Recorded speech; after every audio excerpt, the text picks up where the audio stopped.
DJ Jatin Barang Barang Barang. फिर लौट आ गया है हाहाकार मचाने। इसके नए एल्बम में है खतरनाक बीट्स, दर्दनाक ड्रॉप्स और भयंकर bass. Sound check.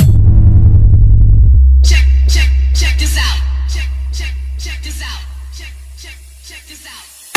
Check this out. Check this out. Check this out. Check this out.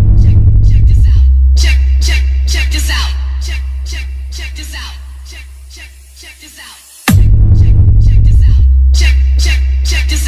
out. Check this out. Check this out.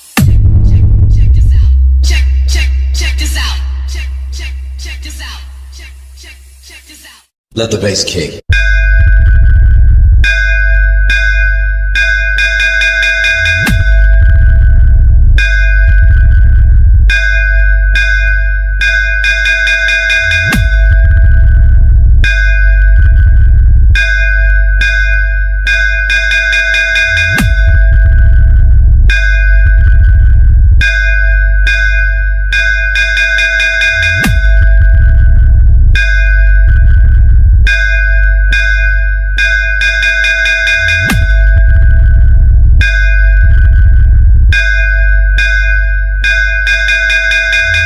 अब बस देखता जा कौन जीता कौन हारा। Speaker check.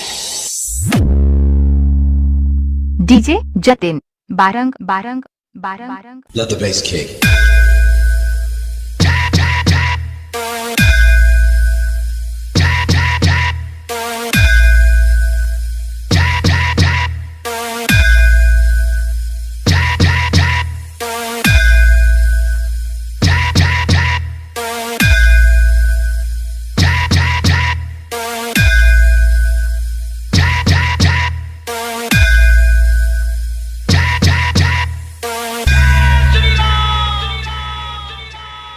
JBL sound testing.